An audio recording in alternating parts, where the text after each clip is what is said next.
If I stayed in the studio anything less than 12 hours before I had kids, it was a failure of a day.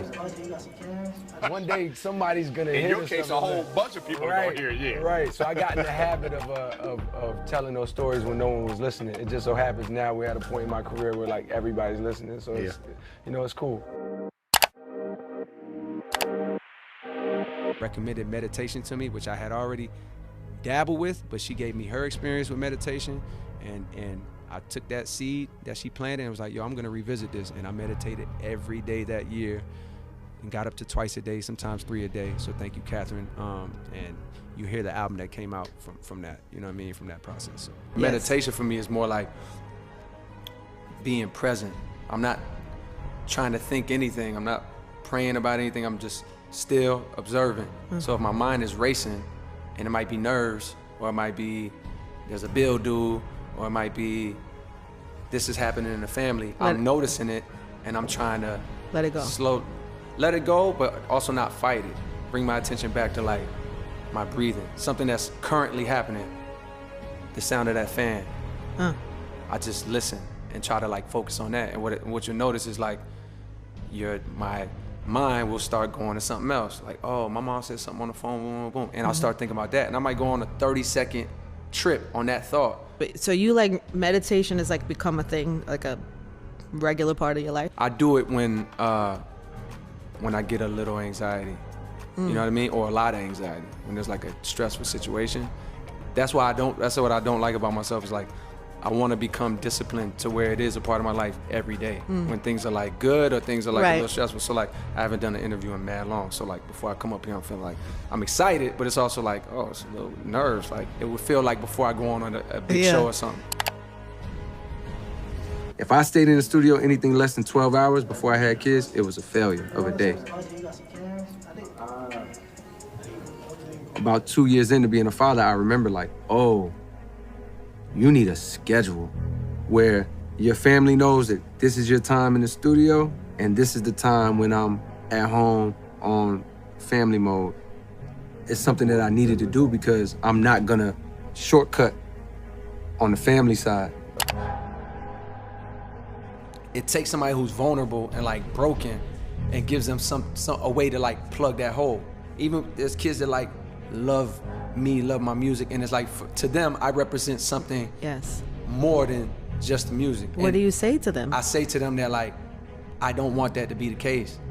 I don't want to mean that much to you, not because I don't care about you, but because I actually care about you. I want you to get to a place where no artist, celebrity, even person in your life can have that much meaning to you where it like dominates your life. You know what I mean? Whereas what's pulling my strings?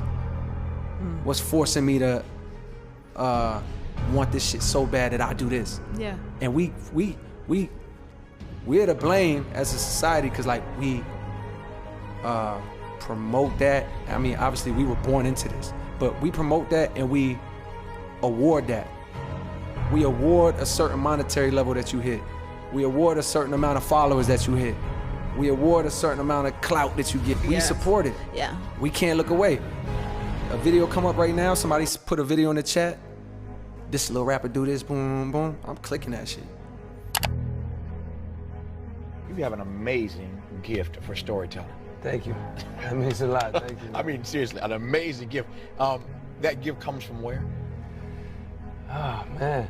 I'm not sure. Yeah. I'm not sure. I just know I started gravitating to that. Like I started off just rapping about nothing. Yeah. More like battle raps. Like I'm better than you raps. Right. You know what I mean? And once I really started like fall in love with the art more and like really pay attention to my favorites, Pac, Nas, it was the stories that I gravitated to. I think about all my favorite artists, period, and it's just amazing storytellers. And that's what I just, you know, emulated, and eventually there's been points in my life where it's like, to be a rapper, you gotta always keep your pen sharp and like be ready to go into battle at any time, the competition, the sport of rap. And there's been times in my career where it's just like, that's so far from where I wanna be. You know, it's like, I'm just interested in telling stories and like, you know, getting across a message and a theme. And if I get chills, I know, that's when I know. Like, oh, if I tell a story that's like, you know, that's when I know. So. you get another choice.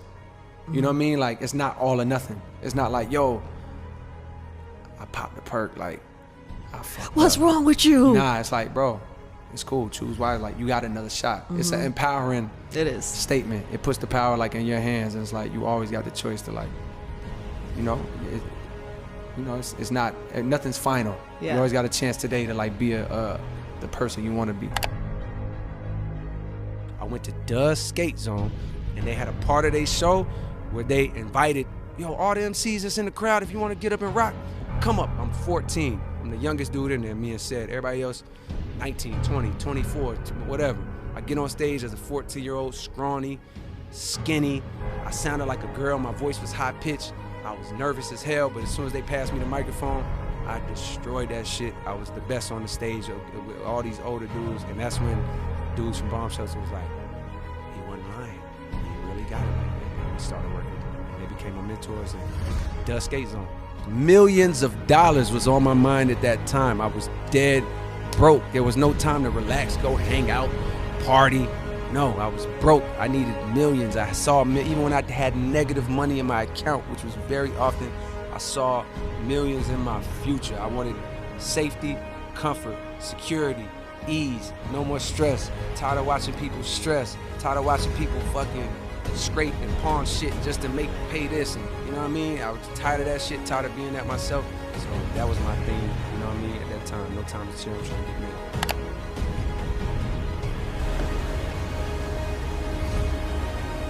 This past 5 years has been a fight against comfort.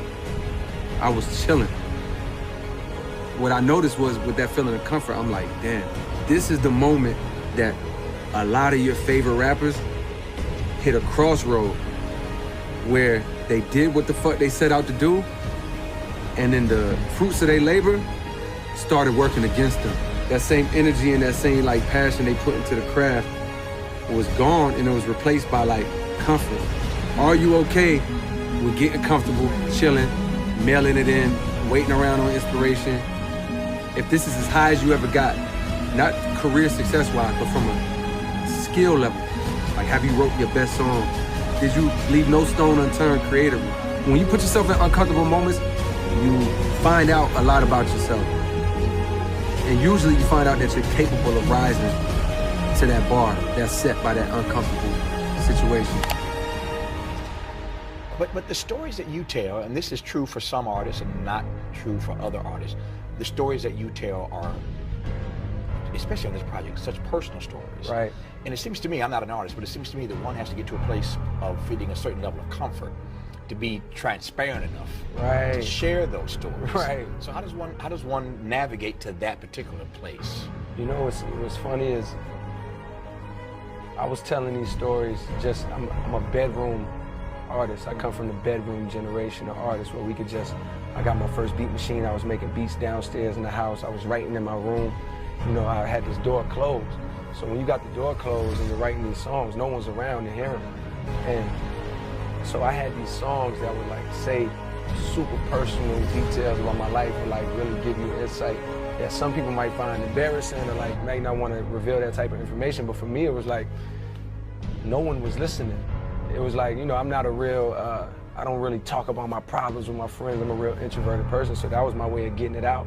And I never thought about the other part that was like, yo, somebody's gonna hear this. Yeah. You know what I mean? One day somebody's gonna hear this. In your case, a whole bunch of people are gonna hear it, yeah. Right, so I got in the habit of telling those stories when no one was listening. It just so happens now we're at a point in my career where like everybody's listening, so it's, you know, it's cool.